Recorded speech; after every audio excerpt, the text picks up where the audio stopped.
Hi everyone, welcome to Casual Watch Talk Live. Well, this is a bit of a freestyle show. We thought we'd do a Q&A. We've got a couple of stories we're going to talk through, but keep any questions watch-related, please. None of us are medically trained, or at least I'm not.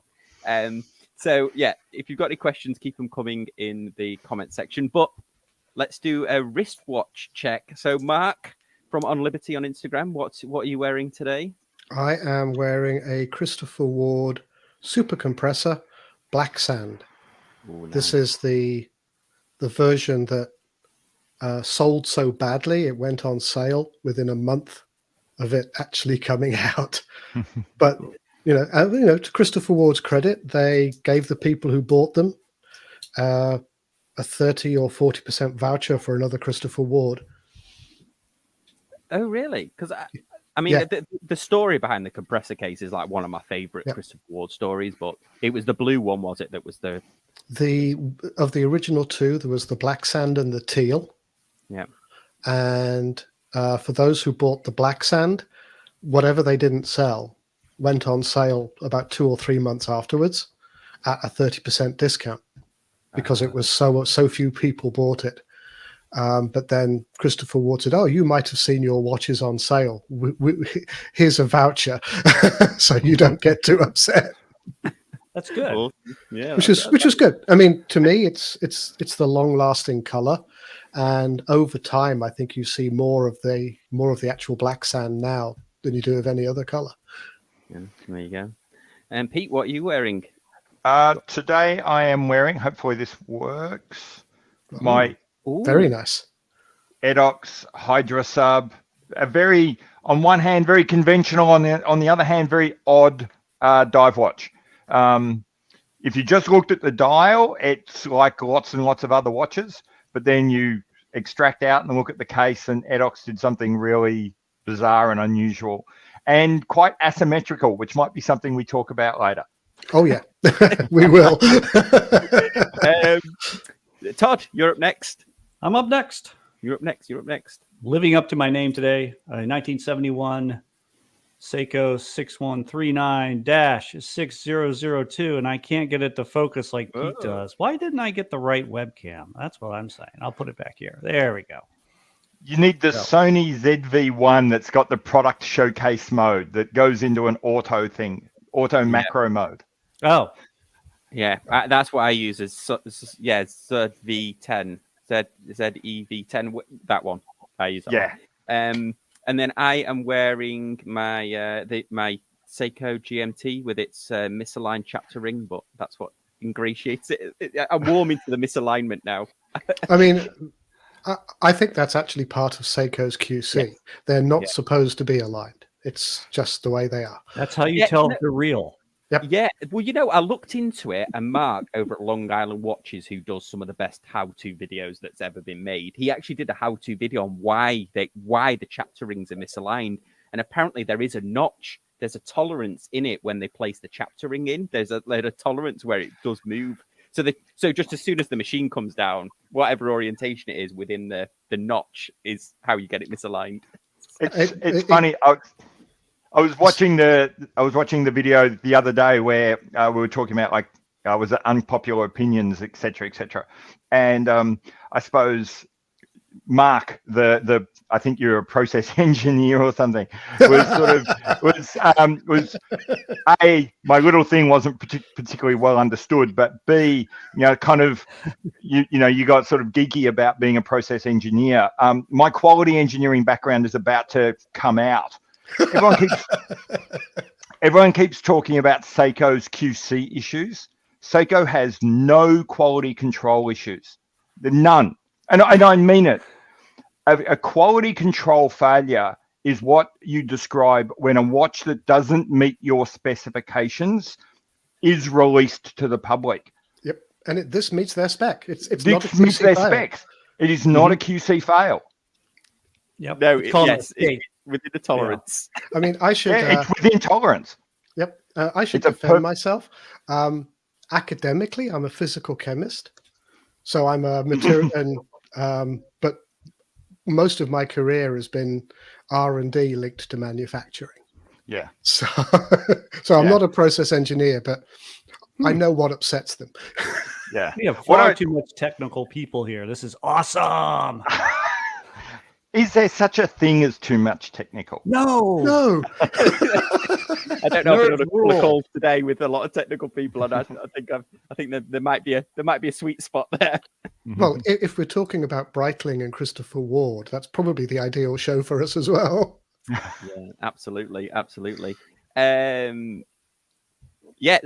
Just to watch. Hey, if you want to join, let us know. The link is in the WhatsApp. I know it's early for you there, but if you want to join, just dive in. Come into the back room and we'll let you in. Well, okay, so we're going to do a Q&A. We've got a couple of questions that have come in, but I'll let a few more come in. But before that, shall we?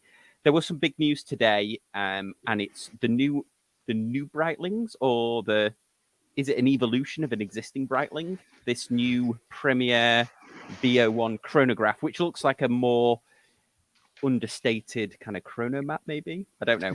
It's a new size. Okay. It's a new size and a new colorway of the chronomats that they've been, the B01s have been making for ages in the Premier collection. Yeah, so and they're very, very nice. Yeah, when the pistachio one came out, so everyone's familiar with the pistachio. Mm-hmm. When that came out, they had said that, you'll see they're all in the Premier line. What they'd said was they were thinking of doing a whole bunch of other colors at the same time. And they wanted to lead with something that was a bit different and unusual. So they led with the pistachio, but they'd always said there were more colors coming, and now more colors have come. Yeah. So it's really, it's that much, that simple.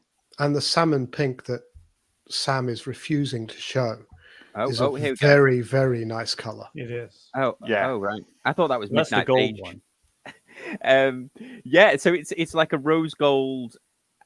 Yeah. So it's like rose gold, isn't it? Rose gold on like a champagne dial, or they're calling this. There are supposed to be 6 of them. At least 5 are steel. So there's a green, a blue, a black, a cream, and a salmon. And then I think there's a rose gold one. Okay. Yeah. So if it's, I suppose I'm deliberately de-hyping these because I get angry when people hype up just a new colored Rolex. They're an existing watch that's slightly bigger. The old pistachio was 40. These are 42. They'd always said there were going to be more colors. There's some more colors. That's basically it.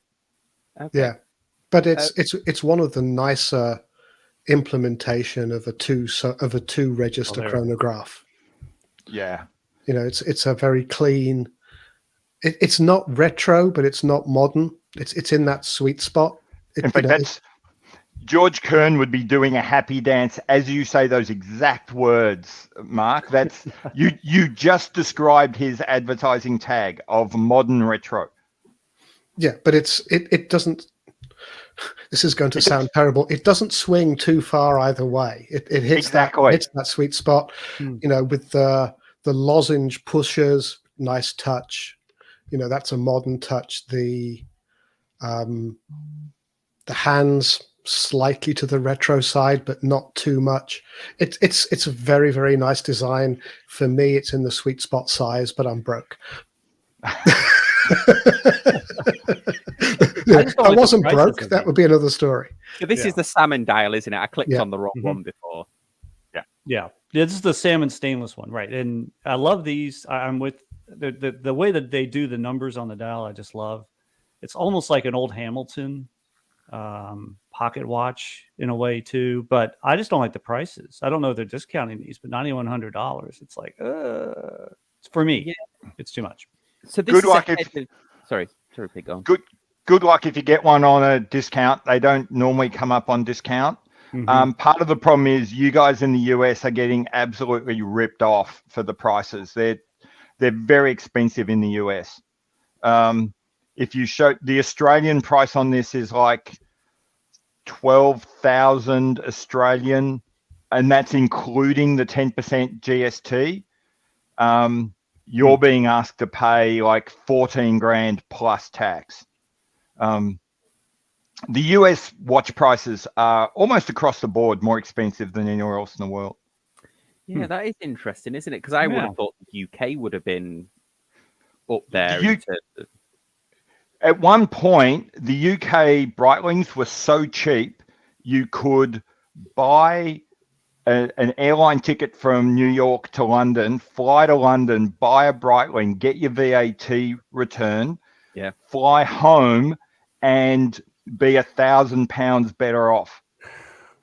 And that's with paying duty, because this is over $800. But to be fair, the HTS duties on watches are really not that much. Yeah. So I don't know what it is, but US pricing on Breitling seems to be completely all over the place. And my theory is 99.9% of the grey market Breitlings you see for sale from places like Joma Shop, they've just bought them from places like Australia and then parallel imported them, because they advertise them as like 20% off, and they're MSRP in Australia. Yeah, you know, because they used to be able to get a cracking deal on Joma Shop, and I'm kicking myself that I never bought that Super Ocean that I really loved at that time, because you could get them at like 2,500 or something with the bracelet, which for a Kosk diver that was awesome looking was a great price. We've got a comment. So Watches with Dennis says, I want to like the Premier Heritage Chrono, but I'm one of those people that has a real problem with the subdials in the cropped hour numerals. And I have to say that's something that I noticed straight away. You've got, the 2 probably looks the weirdest, but I don't know. I like it. You like the crop numbers. I like the crop numbers. I know it's a very personal thing. I've swung on that. I hated them to start with, and then I kind of got into the historic vibe of like why they do that. And then I sort of rolled with it. And then another part of me says the way our brains work, 9 times out of 10 just fills in the rest anyway. So you don't really need the rest of those numbers. So I'm comfortable with them. Hold that thought for when we get onto the Christopher Wards. yeah, absolutely. Okay, well, was there anything else on the Breitling side? I mean, we're anticipating possibly an in-house announcement, aren't we, around Watches and Wonders time? I don't think so. I don't think there's going to be. I thought George Kern spoke openly about what was going on the Scottish Watches podcast, and he flat out said there will be an in-house movement in 2024. Yeah. So I'm not expecting, and I've heard on the grapevine, the problem that they've got is they can't build capacity fast enough. But that's a whole other thing. So the other watch they've brought out is this one, the one you've got now. They've had these top times before for a while, but the big difference, the previous ones were what they called a capsule collection, so basically just a limited time. So they came out 2 years ago. They've now gone away, been replaced by these. I haven't even seen the sizes, but the big difference is the third-party movement is out, and an in-house Breitling B01 movement is in. So, and $1,500 has been added to the price, and I think there's a white one too, which they didn't previously do. I think they call it cream. Is it? In the 5 they released today, they call it cream. It's definitely not white, but it's still a very good color. You know, you have to say that of the recent Breitling releases, what they released today are perhaps the most exciting for me. Okay. So are we expecting them to? Is Breitling? Did they do watch? It was what they would have one of the first to leave Baselworld, weren't they, and set up their own thing?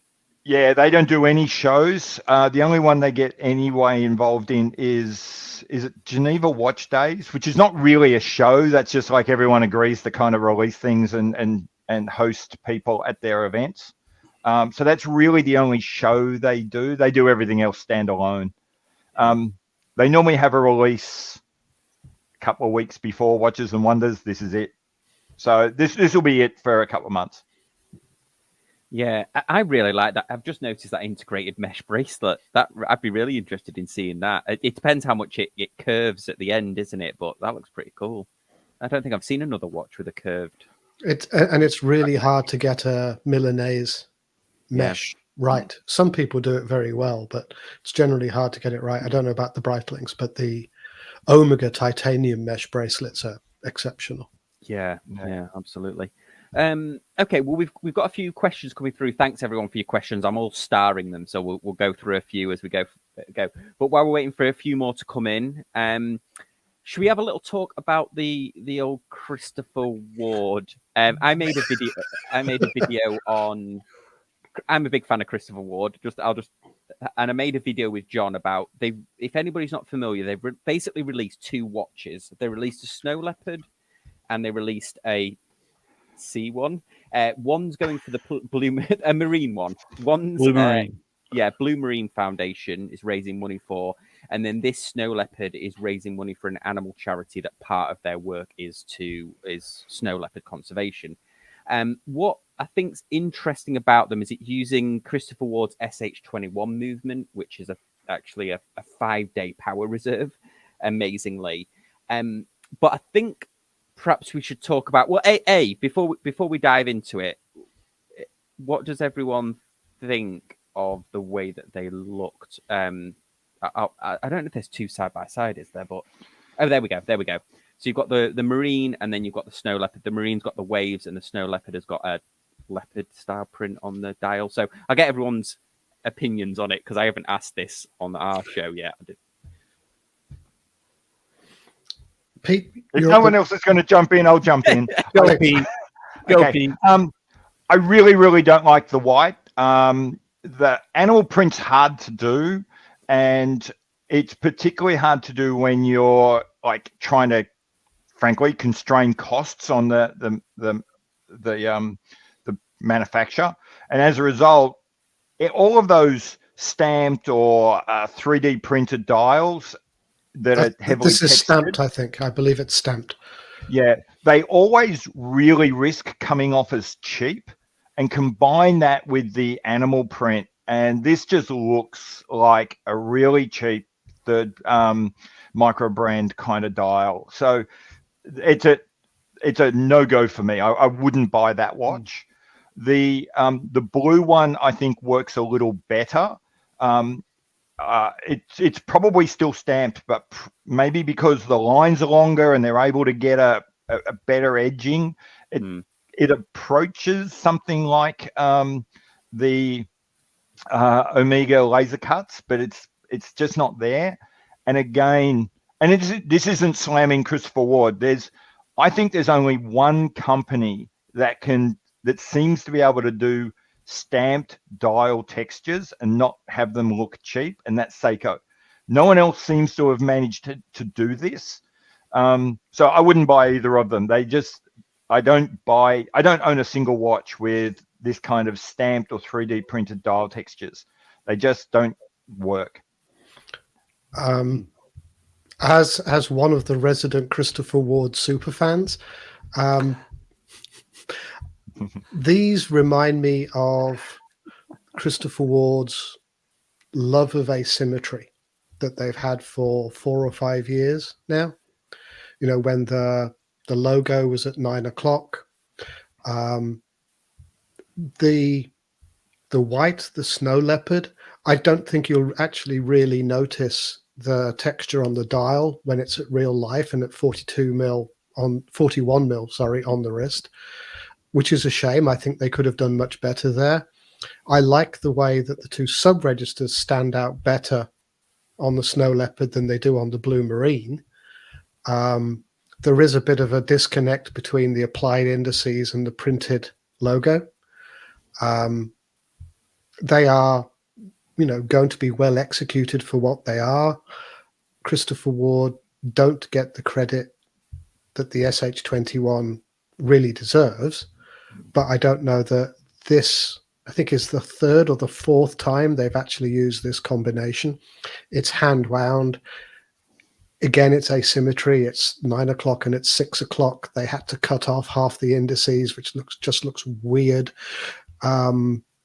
It's a very nice treatment around the date with that truncated frustrum shape, but they just don't quite work. I agree with Pete. I think the white dial isn't going to work very well. But the blue dial is pretty good, but I don't need another hand-wound SH21, and they could have done just all the indices short except the 12. There's and people don't like asymmetry, and this is half asymmetrical. You either go 100% asymmetry. It's like having a horizon in a photograph that's not level. If it's not going to be level, make it extremely not level and make it a point. So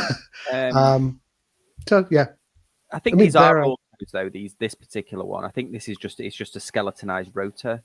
That looks great though. I love the display case back and what you see of the movement and the way they stylize that movement, especially in terms of skeletonizing the rotor.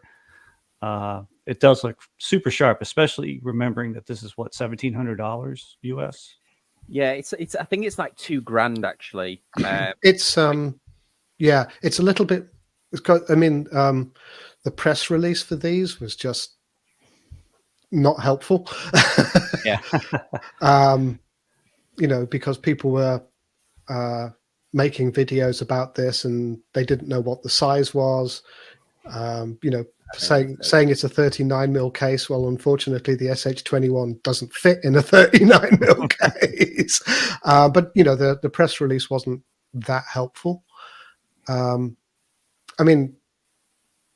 They're very Christopher Ward pre-Bel Canto. It will appeal to the hardcore, but once you've got the Bel Canto, you can't go back to doing what you've done before. Yeah, do you know? And this brings another question. So I definitely made this mistake on Tea and Tickers because I thought that we did a pre-launch just with the photos because we didn't have that many details. But I thought it was 39. I thought it was in the Sealander case. But it's. The light catcher case is universal. They scale it. Yes. Yes. But one of the things I think is quite interesting is they're not sold out. And there was only 150 of each one, wasn't there? So there's potential 300 of the two combined. And both of them are still available and they've been out for a week, which is... Christopher Ward have had some limited editions over time that have taken years to sell out. Well, 150 seems nothing, does it really? It seems that just seems like a bespoke watch order, maybe. One of the SH21, in fact, my first Christopher Ward was a limited edition with the SH21, and that took 2 or 3 years to sell out. Most famously, they had a watch called the Al Deer after a British World War II fighter pilot that took at least 5 years to sell. And, both of those are 100, 200 piece limited editions. So with the small, the 36mm brightly colored ones, those sold out instantly. The Bel Canto sold out instantly. But the limited editions tend not to be, particularly the SH21s, tend not to be fast sellers. Yeah. Apparently my microphone's sounding tinny. Sorry, everyone. I don't know whether it's coming through the headphones or coming through there, but I apologize. Okay, yeah, I'm interested. I thought that these would have sold straight away. In fact, I was actually, when I was on John's channel, I was sort of saying, wow, okay, we're going to make a video of this, but it might be null and void by the time we gave our opinion on it, but it might be sold out by the time we actually release this video. So it's interesting. I was thinking, wow, is it something to do with the dials maybe? But because they're a decent price. I mean, $2,000 for an in-house movement that's a 5-day power reserve and it's COSC regulated as well, or measured to COSC, is quite an impressive package. Really, it's on par with an Oris in-house movement or something along those lines. The attention to detail on the finishing of the movement. Yeah. I sorry, Todd, did you want to jump in? Well, no, I was just going to say the biggest appeal, like I mentioned before, is the movement itself. I'd flip the watch upside down and wear it that way. But but the dials are okay. I mean, it's basically a 3-hander with a monster 5-day power reserve indicator on it. Yeah. Other iterations of this version of the SH21 have had smaller power reserves. I mean, this is, I think, the 4th watch that's had it. One of them was for the Morgan collection, so there weren't many of those. Yeah. One of the limited editions was only 90 pieces. Another watch was another 100 piece. So this is actually a pretty rare version of SH21 as well. But they've never been quite right with this small seconds power reserve arrangement. They've never quite gelled as a design, I don't think. Yeah, I think it's an interesting watch because it kind of, and in a strange way, I kind of agree with Mark and kind of disagree in that when Mark said it's a watch kind of for the hardcore Christopher Ward fan, I can see there's people out there who would like do the Pokemon thing, got to collect them all. So if you say that's hardcore, yeah, absolutely. But I think the best Christopher Wards, the ones that everyone kind of goes nuts for, the way I phrase it is they're royal pretty. They're Kate Middleton. They're not, everyone, or they're, they're Kate Middleton, not Kate Upton. Yeah. Or what is it? The way the Flight of the Conchords described it, you could have been a hostess in the 70s, or you could be a part-time model. They're really pleasant looking watches that when everyone sees them they go that's kind of nice. They're not Anya Joy Taylor, oh my god, that's really weird and unusual. They're just nice, and they've created a very solid, very conservative fan base around making these generally nice, inoffensive, look a lot like a lot of other people's ideas of watches.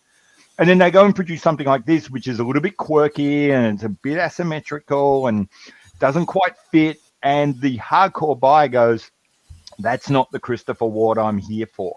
Give me the watch that looks a little bit like everything else. Don't go, giving me 9 o'clock dials, and don't go giving me animal prints. That's not what I come to Christopher Ward for. And so I'm kind of unsurprised that whenever they do anything like this, it struggles to sell because they're trying to sell to someone that's not their normal audience. They should either do it all the time or not do it at all. Yeah, because I mean the Bel Canto, they really nailed that, didn't they? That whole design. They tried something way out the box, didn't they? It paid off. It is way out the box. That's absolutely true. But then I suppose I'll ask another question. Did anyone not like the aesthetics?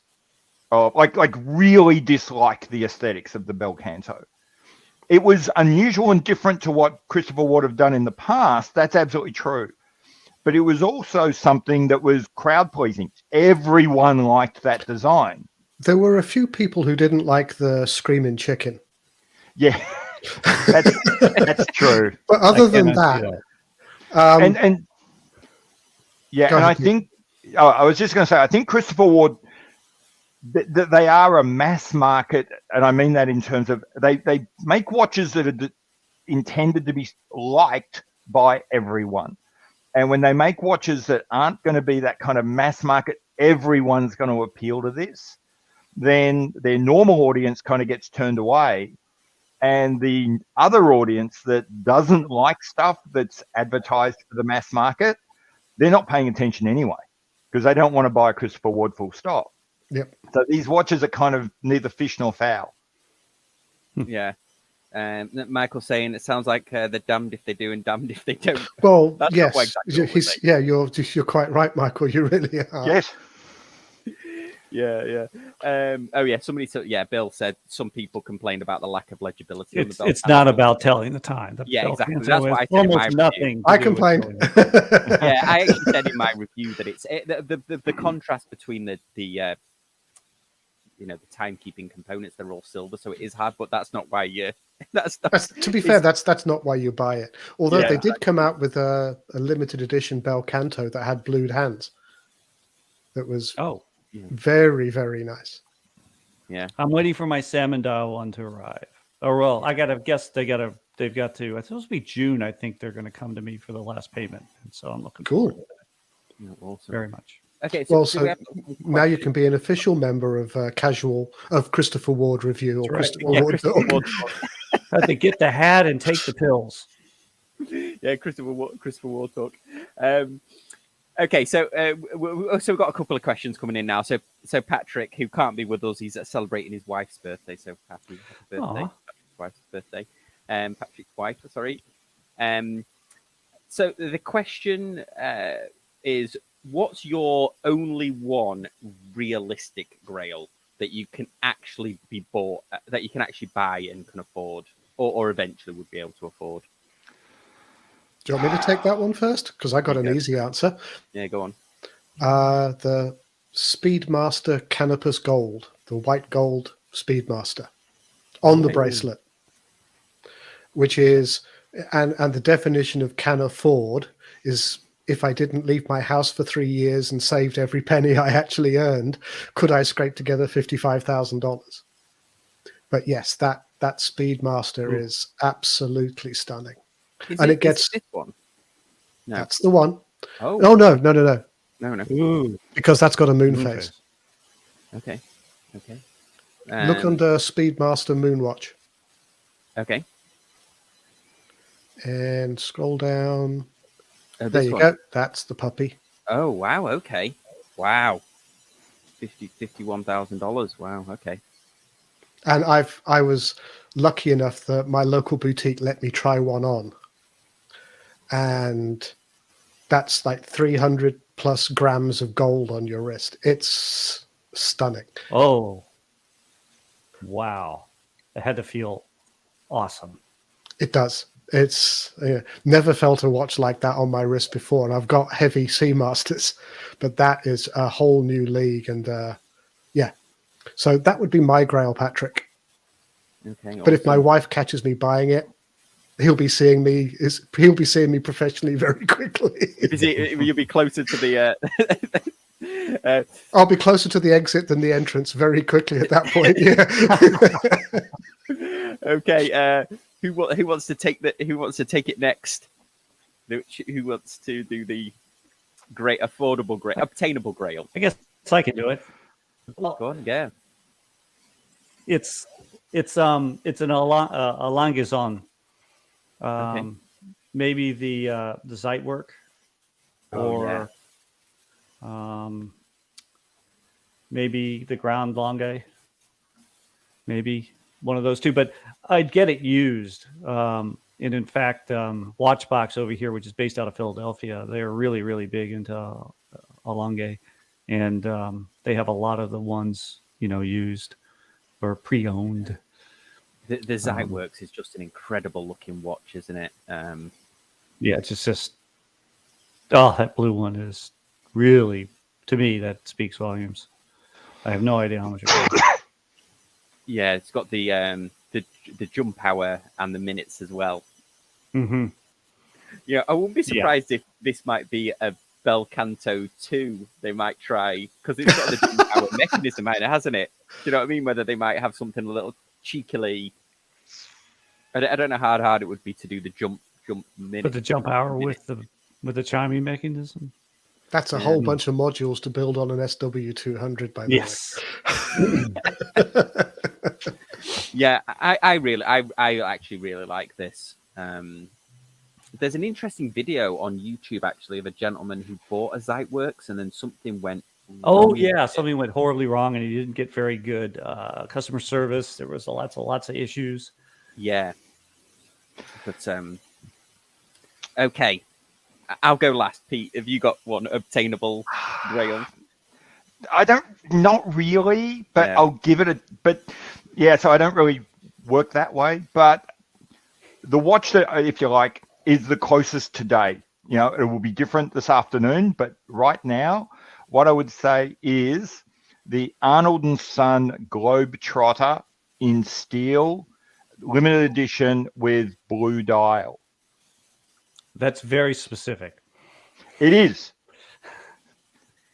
Arnold and Son. Let's have a look. I love Arnold and Son too. I'm with you, Pete, on that. They're fantastic. This one's the gold version. Yeah, that one. But they make one. And it could be a little bit like Todd's. Maybe I'm looking at I'd be looking at the used one, or second hand, or whatever you want to call it. Whatever you want to call that. That one. That one there. Oh wow. Okay. That's a big saving. At 21,400 US, that's still a lot of money, but it's a lot more reasonable than the gold one, isn't it? Mm-hmm. Well, I can buy that from an Australian a guy in Australia right now for $19,000 Australian. So that's $15K. Wow. Isn't where's the orientation of the globe there? Is Australia partly cut off there? Is that Malaysia on the side? No. No, that's only if you buy a new one, you can specify where you want them to show. That one probably won't show Australia. Oh yeah, because I think it's. I was just kind of zooming in there. It looks I can't really zoom in there, but it looks like that's Malaysia, and then maybe that would be. Well, it's too connected though, isn't it? But wow, really? So they will orientate it to the part of the world that you're at. Yeah. Now that's customer service. Yeah, there's a few where you can specify like whether you want them, particularly the ones that come from like a polar view. You can specify whether you want southern hemisphere or northern hemisphere, and then there's others where you can say I want to emphasize Asia, Australia, or others where you say I want Europe, Africa. So there's different things you can do. Yeah, because that was one when I reviewed the that Sega design watch. It was China orientated. Yeah. It looked like, but yeah, here it's hard to kind of. The only one I can make out is what I think looks like Malaysia, but anyway, yeah, no, cool. That's gorgeous. Okay. Yeah, I could see like Pete and I are the same way too. I think we both really love the Omega World Time, Seamaster World Time with the laser bladed dial. I mean, that's a little bit more reasonable, but that's just stunning. The colors and the textures, just awesome. Yeah, excellent. Okay, and then mine changes. Mine changes all the time. Honestly, I wouldn't. Oh no! Well, that was wrong. I quite like. I'm trying to see if I can find an image. I quite like the. This is going to sound bad, but I like the Patek Aquanauts. But they used to be affordable, didn't they? But now they're just not affordable. But I don't know. It's a hard one. I definitely would like an Aquanaut, or I also like the AP Royal Oak as well. It was one of the. But I suppose actually, if you asked me now, if you gave me $12,000 to spend on a watch, I would get the Omega, the gray side of the moon with the meteorite dial. Yeah, but those have become pure and obtainium. Yes. Of moon. I think, you have to be careful with those because you can get one with a buckle or one with a fold-over clasp. And why Omega charges you nearly $2,000 for a fold-over clasp, I've got no idea. Yeah, this is it. Yeah, this is. There's a few watches that I've actually managed to review that I've been blown away with, and I reviewed a $200,000 Paul Newman, and it was like, oh, that's pretty cool. But this, when I picked it up, I was blown away by it. And then the other one was a rose gold Royal Oak chronograph. So yeah. Okay, cool. Okay, so we did our grail. Next question coming in is Sam has a question about what brand would you recommend for a screwdriver. The question is, how serious are you? The Loctite. No, down below. I think the Loctite question was answered. Oh, which one? Oh, wait. Oh, okay. Oh, yeah. Okay, here we go. Yeah. There it is. What brand would you recommend for screwdrivers? I don't need a set, only a 1.2 millimeter. Well, yeah. I mean, you've got Bergeron, haven't you? But there. Yeah. Here's my Bergeron. I bought used. By the way, speaking of used, these are great things to buy used. And so, yep. But if you just need a 1.2, I don't know, just go to Lowe's. Yeah. I mean, Okay. seriously, I don't think it's a big for a bracelet. Is that what it's for? Yes, I think he's trying to. And then he's asking about a Loctite as well. Would you put Loctite on it? I wouldn't. I wouldn't No, put Loctite on a no, bracelet. no. No. Especially Okay. the wrong Loctite. So if you, it'll be permanently sized if you put the wrong Loctite on it. But I wouldn't do it because I know there is some cases where they backed out before. I would just snug them and make sure, but I don't think I'd put anything on them. Yeah. No, I agree. Let's have a look. There was Okay, a question earlier from. Yeah, that's the question. Yeah. I like So, that. Yeah, From do you Romeo, just decide not to wear your higher priced watches out of fear of theft or out of worry that you may be called out for being carelessly extravagant? Well, this is an interesting Matt. question, isn't it, about Yeah. personal security? There are enough cases in the US and the UK and other countries of Rolexes and Pateks and violence to the, violent crime to get them. So if I was in the position where I, owned either of those, you'd have to consider where you were going. For the most part, you are safe, but clearly these crimes do happen and you don't want to be the victim of a tragedy. So that's just, have to consider your own personal security. But for the second part, I don't think enough people would notice what watch you're wearing to ever have much risk of being called out for carelessly extravagant. You're probably more at risk of violent crime than you are of inverse snobbery. Well, yeah, as well. This is. I'll just add to that point. Michael, who's in the chat, he's got a Facebook group called the Watch Ronin, and I was arguing with having a heated debate with somebody in there who we were arguing over a Pagani Designs Milgauss, and I've got lots of thoughts on homage watches, but one of them was he's like, well, if it got stolen, then it's no big deal because it's a homage watch, and I'm like, yeah, if they cut your wrist off, it's a problem. Exactly. That's what I said to him. I said, so you're telling me a watch, a criminal is that eagle-eyed that when they're looking at your wrist from 2 meters away, they can tell that is not a Rolex, it's a Pagani design, when the two of them look exactly the same, except for a tiny logo on them. Like, there's probably a sommelier. There's probably a sommelier, in a restaurant in London or New York that is not going to tip somebody off because they can tell. Yes, that's true. But especially these moped gangs and stuff, or you've seen the ones where the guy's like got his arm out of the car and a moped comes up and they try and rip his arm off out the car to get his watch. They're not going to take a second glance and be like, oh, sorry, I was just going to mug you then, but I realised that you've got like a cheap Pagani design version of yeah. I mean, it's a ridiculous argument to me. I mean, yes, if it's like a home theft, then you're going to be a lot, going to be like, oh, well, the Pagani's gone. But if you're actually not wanting to be the target of a mugging or a street crime, then you might as well just not wear a G-Shock or something along those lines, or keep your sleeve over there. I mean, I never overly worry about it, but then I don't live in a big city anymore. If I still lived in Manchester, then it would be a different story. But I lived in, Southern California for a long time, where there was plenty more. If there was expensive watches, they were a lot more expensive than what I was wearing. And here in Florida, we don't live in a city. We're just in so you're not. Orlando is a city, but it's not like known for its crime or anything.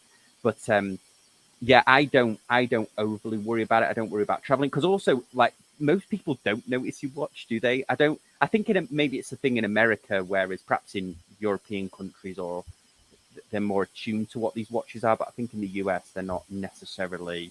You have to meet somebody that likes watches to know, know what watches are really, except for standard ones. Yeah, I don't worry about it, but I don't have any hype watches, so I'm not too worried about it. My Omegas or my Christopher Ward. Listen to me. I'm sorry, my Carl F. Bucherer. I mean, that's a very unique watch. The Mont Blanc, Nicholas Ryasek, a very unique looking watch. So maybe I wouldn't, if I don't want to, if I want to blend in, I wouldn't wear something like that just because it's just a very unique looking thing. But otherwise, I don't really worry about it. I worry more about, do I wear the Hesalite Omega? You know, if I'm going somewhere where I could possibly scratch or bang the crystal, maybe I won't wear it. I'll wear a different watch or something like that. Yeah, I've got the benefit of not my watches aren't that well known. So I mean, the thief that says, "Oh, there's a Dornbluth and Zona," is probably a more discerning thief than your average. He'll be very nice when he steals it. He won't rip your arm off. He'll just come invite you for some tea and then drug you, and you'll wake up in the bathtub with a missing kidney and missing watch. So that's fine. So, yeah.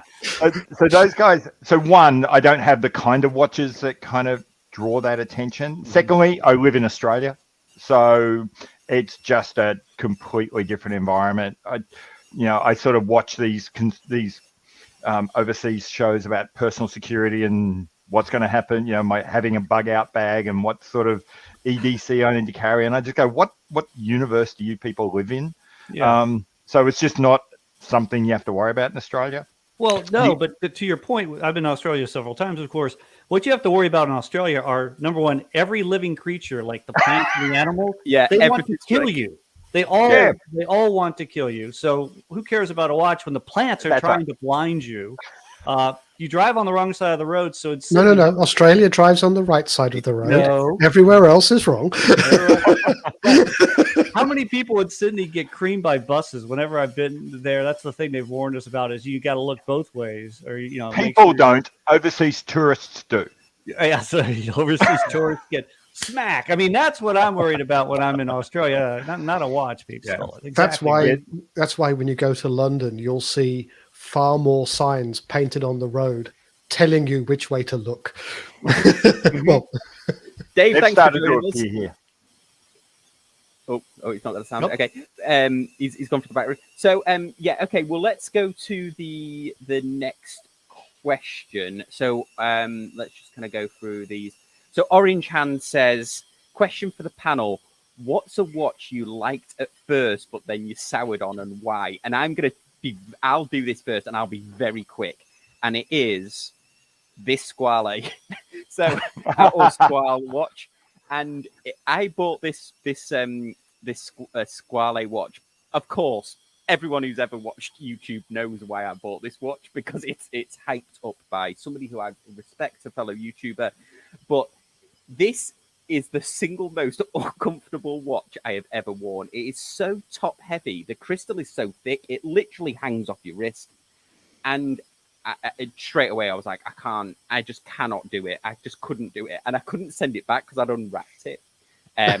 But yes, Orange Hand, mine is the Squale 1521 movement, S1521 watch. So,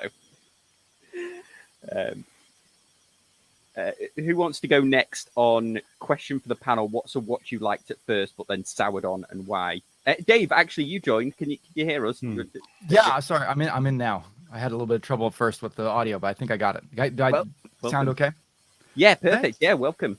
Yeah, glad I could finally stop by. Do you want to take this question? Is there a watch that you liked at first, but then soured on, and why? I mean, there were a lot of them early on when I started collecting, but they're probably, they're mostly like fashion watches and things like that probably most people have never heard of.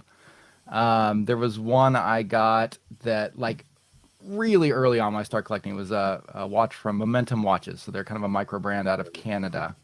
And I like a lot of their stuff, but they did an automatic watch. It had an open heart display, which I thought was the coolest thing in the world. And it was named after a town in Japan called Morioka that I happened to be living in at the time. So I was like, oh, this is like so perfect. I've got to get this watch. It's kind of it's kind of a little bit of a dress style watch. They kind of market as more, maybe like an Explorer kind of watch, but I think it was like almost 45 millimeters in diameter. It was huge. So I liked it at first, but after a while of wearing it, I just couldn't handle the size, and eventually moved it on. But I mean, like when I first got it, it was like I never thought I'd get a watch this cool before. And yeah, with the size and the stylings, kind of taste changed a little bit and didn't quite last. Oh, that's cool. Yeah, and we'll give Momentum a little shout out as well because they recreated their watch from Magnum PI. So I'm actually really interested to see one of these. But this was they recreated the C Quartz, which was that the is watch cool. that Tom Selleck wore. So we'll give them a little shout out as well. Yeah. Who wants to go next on this, Pete? Is there a watch that you bought? Not that I bought. There's a watch which has come onto the list of watches I want to buy and then gone off that list and then come back on again and then gone back off again at least 5 times. And at the moment it's off, and I don't think it's going to get back on again. Seiko Marine Master Professional 300M or SLA 021. I really like the look of the watch. I really like the idea of the watch. But a few of my friends have owned one, and it's got this massive like monoblock case, and it's a little bit like your Squale. On the wrist, it just wears weird. It's just and I look at it and I go, I really like it. I really want to get an SLA level Seiko watch. But this one, just because of the case design, it just wears strangely. And like, I'm a bigger guy, so it's not even the thickness. It's just something about how it's made. So I think I was really keen on that, and I'm pretty sure I've put a line through it forever now. Yeah, that's unusual because usually Seiko do balance their cases well. I often compliment them on the center of gravity being towards the wrist so they don't hang off. So that's interesting. Yeah, this is an interesting one. It's very unusual for a Seiko. Yeah. Okay. Mark or Todd, who wants to go next on that one? I guess I can. Yeah, I was talking about Pete, but I think the SLA 001 Marine Master, that's one I have my eye on at some point. More of the original one. But this wasn't I kind of keep everything. I'm probably pretty much still like at 97% of whatever I bought, I've kept. But I bought a Bulova Stars and Stripes reissue. It's a high frequency quartz watch. It's a reissue of a chronograph C that they put together like 1970, which is very, very, very hard to find, and it's very expensive if you do. But I decided, well, maybe I'll get the reissue. Well, it's like 46 millimeters. It sits on your wrist like a hockey puck. And I think I wore it twice, and I just sold it. Yeah, I've seen this in person. Oh. The size was... It was just huge, and I thought I tried it anyway. It wasn't a huge risk, and nope, it's too big. But the original, I would love to have. Cool. Go on, Mark. You're like next up. Is there a okay? Watch? So I'll go for a watch I didn't buy. The Bulgari Octo Finissimi. Okay. Beautiful watch. The brushed titanium versions are gorgeous. I tried one on, and there's 2 reasons why I didn't buy it. I tried it on a number of times, and by the second or the third time, I knew I was never going to buy it. That case is just the wrong shape for my wrist.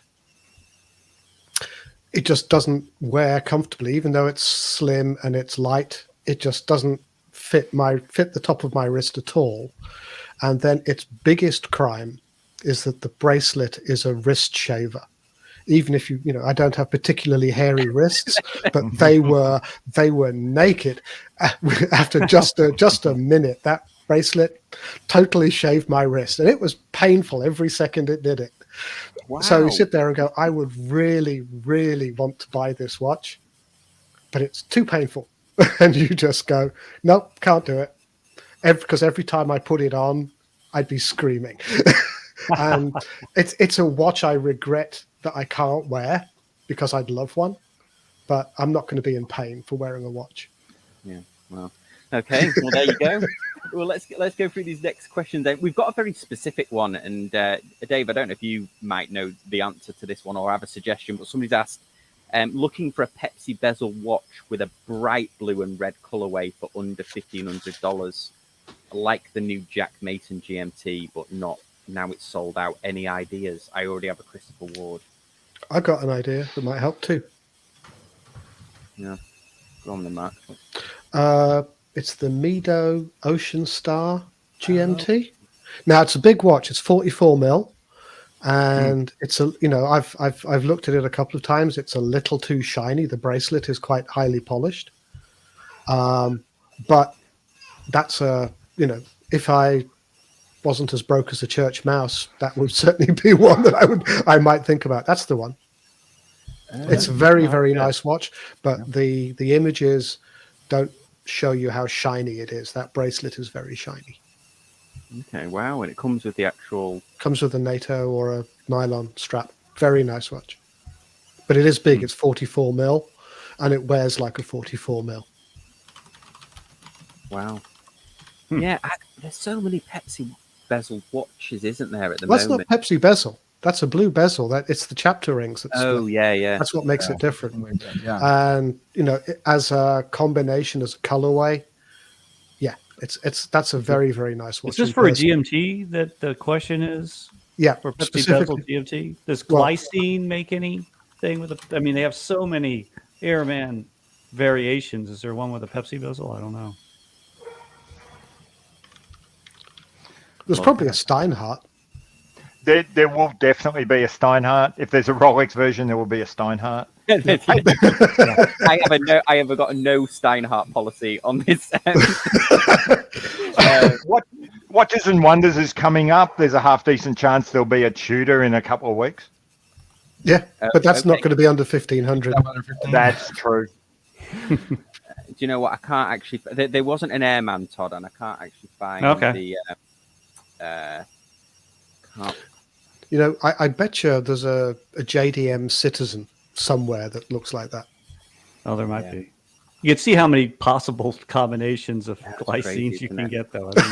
I figured just randomly they have to have it in there somewhere. But yeah, oh, there you go. There you go. And it's a GMT. There you go. Yeah, there you go. Okay, so this is the Combat Sub Sport Men.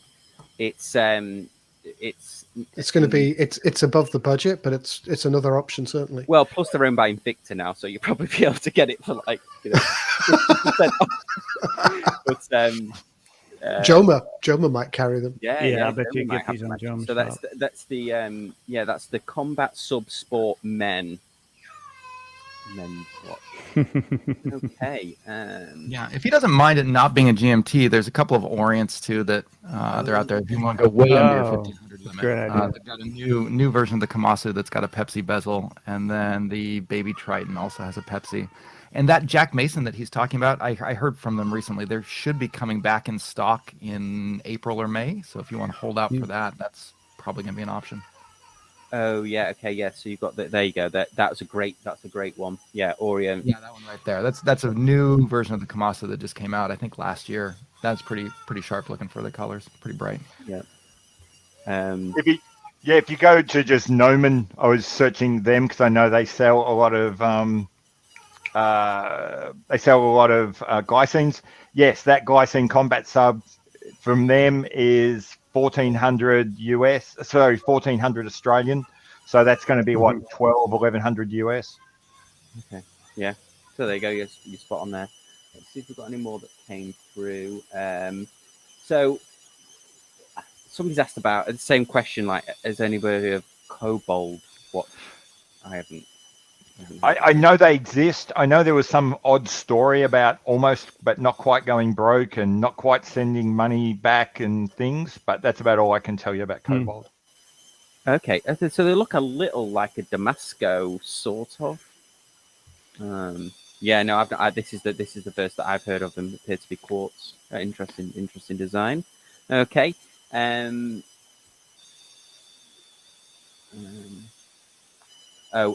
William's asking, is anyone familiar with the Hamilton H40 movement? I'm not sure which one that's based on. They're usually always based on ETAs, aren't they? Yeah, they're ETAs. I had the Hamilton H21 and H31. I had the Hamilton Pan Europe, which is what this photograph is behind me. They turned out to be too big, so I ended up moving them on. But I'm not familiar with the H40. Okay, it's a two. It's an ETA 2834-2. In fact, Todd, it's in your. Oh no, it's not. I was going to say it's in your Bolivar, but that's just an advert. It's in the. It's in a lot of the Hamilton. It's in the pilot day dates. I was actually into quite a few of them, the Jazz Times and stuff. Yeah, it'll be decent. And Hamilton will probably. Yeah, it should be. It should be great. It'll be fine.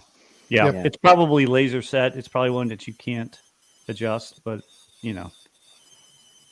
that's fine. Awesome. Let's see if we've got any others coming through here. Did anybody spot any that I've missed?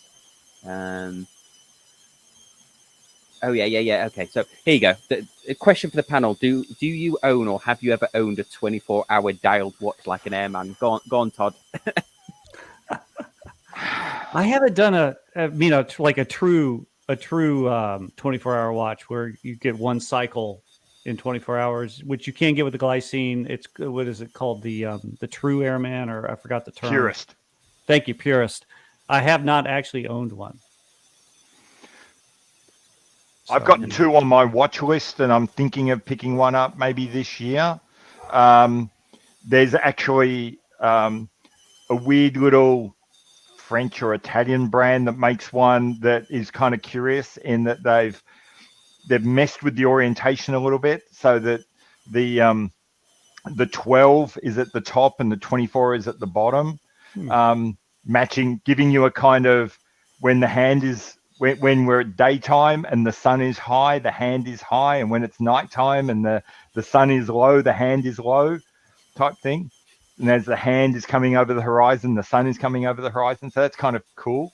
But no, I haven't got one. And if I was going to buy one, I'd prefer a single hander. Yeah. And then we've got another question coming in here then. What's everyone's favorite design diver, GMT, etc.? Seiko 5. Done. Yes, for It's some ProMaster, even better. Yeah, I mean, I'm wearing the Seiko GMT that's quartz and it's under $500. The new SPK 001. So that I would recommend that. I'd recommend checking out my review as well. But Dave, any picks on your side? Favorite design diver or GMT? Yeah, I mean, that new Seiko 5 comes to mind pretty quick at that price range, and it does look pretty cool. I'm trying kind of drawing a blank right now. There's been so many. I know a lot of micro brands have been released recently in that price range, but it's hard to pick the best out of that group. I think it depends if you want the jumping hour or the following hour GMT hand, because Seiko have that NH34. And then Miyota have the 9075 as well. So one of which is a following hour, and one of which is a jump. Yeah. So but this one's a jump. So you and you can get quartz jump hour GMTs as well. So there's a lot of choices, but you probably, to find something interesting, you're probably going to be looking at Sakura or Seiya to get the JDM ones. Yeah, for me, if he's saying if it's a diving GMT, so one that does both, then I suppose I'd be looking at the one you've put forward, Sam. If I don't play at in this market space a lot, but the one watch I keep coming back to, and it's about this price, and I'm thinking I might buy one, especially in my year of quartz, would be the Citizen Orca divers. Okay. Yeah, they're Those very are big interesting. though, aren't they? Yeah, I love the way they look. They're quite large. They're definitely man-sized. They're they're not boy-sized. Right. This one, Pete. That's the one. That's the one. Yeah. Wow. Yeah, I mean, I just did the EcoZilla one, which was quite the watch as well. Yeah, and it's funny actually. I've got even though I don't own any, I've got a soft spot for Citizen Quartz dive watches. Back when I was diving and doing some sort of quasi, I hesitate to call it professional, but people were paying me to put my dive gear on. How's that? And use dive gear. Yeah, big chunky watches that you put over your wetsuit that you can see in horrible murky weather. There is something about that I like, and Citizen do that really well. If I truly had, if I lived in a universe where there weren't dive computers and I still actually had to wear a watch, it would be something like this every day. This is what I used to wear back when I did that kind of diving. Yeah, and also if you don't want anything as big as that, I mean the standard Pro Diver is awesome, isn't it? Where am I going? Eco Drive. Oh no, that's the wrong one. If you're still in Sakura, you go to the Citizen Pro Master.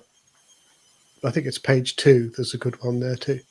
Yeah, that's this isn't a plug for Sakura watches, but I There's a lot of good choices on there. Just yeah, they that. are actually. I've had very good success with buying them. So let's have a look. Citizen Pro Master. We'll just do this live, so I'm not talking through it. So you're saying page 2? Yep. Yeah, these were the ones I was thinking of. They're really good.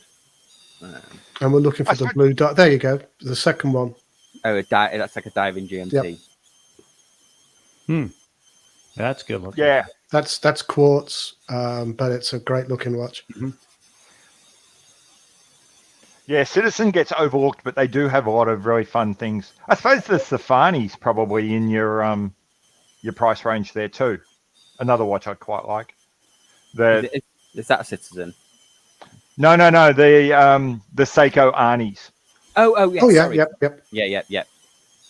I thought you said Stefani there for a minute. I thought you said Stefani. They've done so many limited editions. Seiko now they've got a Gwen Stefani limited. They made one with, depending on how you want to look at it, khaki or Fotina de Lume, and everyone called it the Safani, and I really liked it. Yeah. Yeah, these are good as well, aren't they? The quartz sort of turtle ones. I can't find the Seiko Arnie, but yeah. Oh yeah. Personally, something like that. So for me, if I was spending under $500 US, I would always go quartz. Yep, me too. Yeah. Okay, and then we've probably got time for one more. So Sam D's asking, do you know any dual time watches below $2,000, 2 independent subdials? Oh, There is them, isn't there? Is the Citizen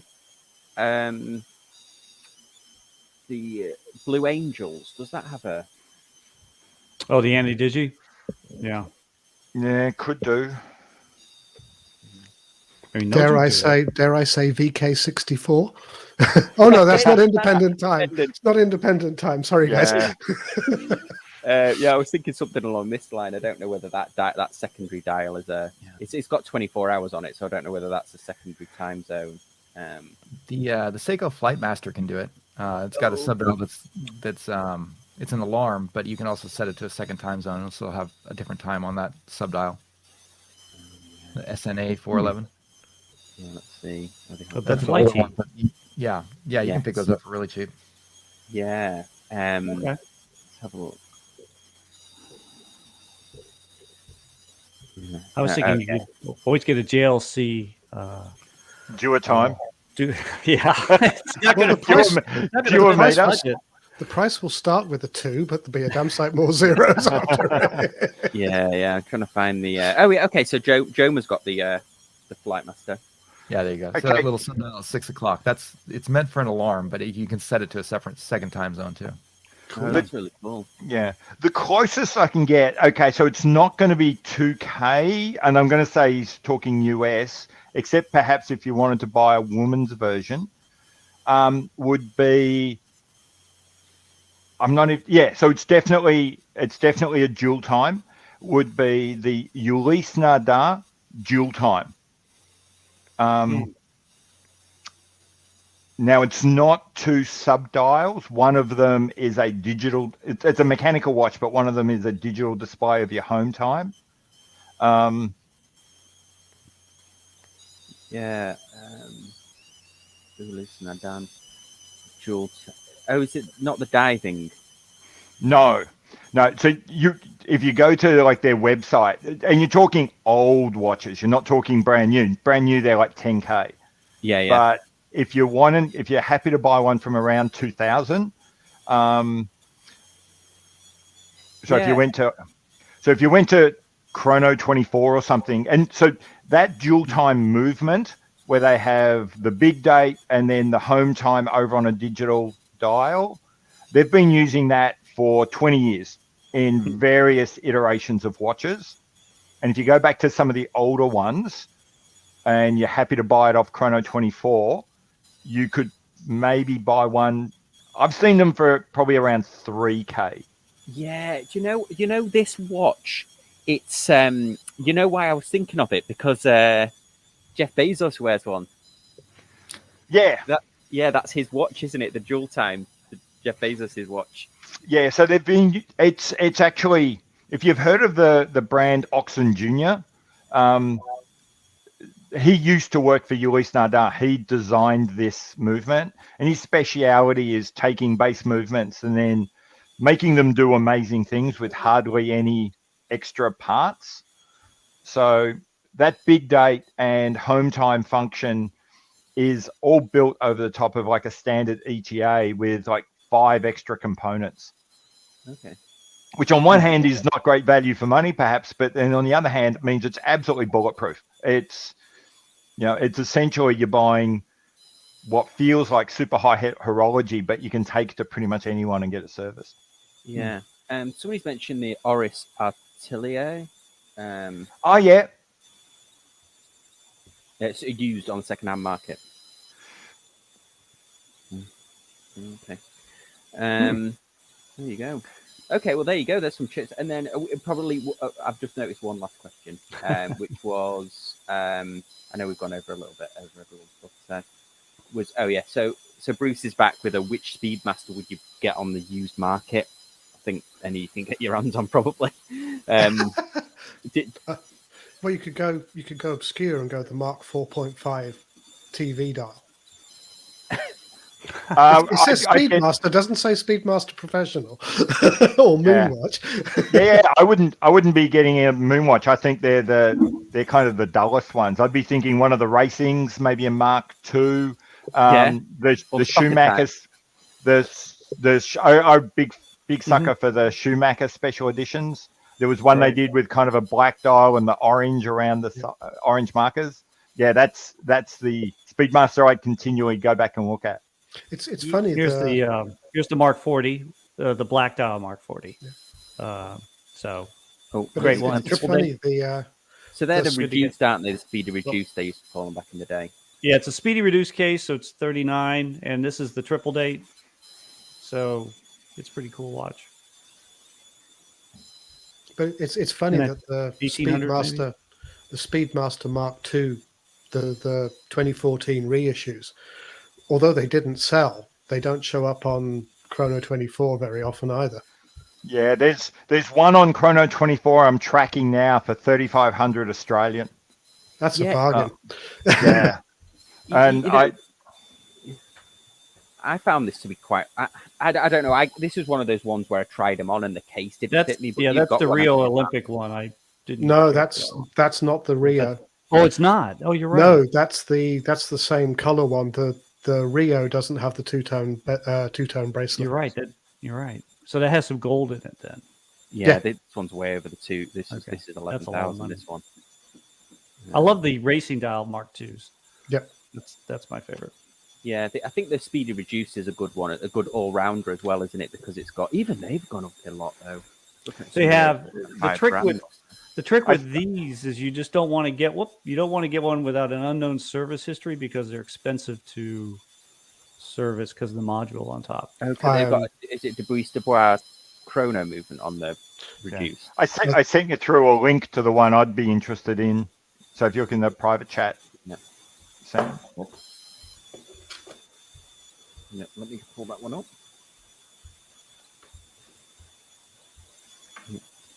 Having a fit. Here we go. Oh, okay. Yeah. Oh, yeah. This is a nice one. Nice dial. Oh, there you are. Nice.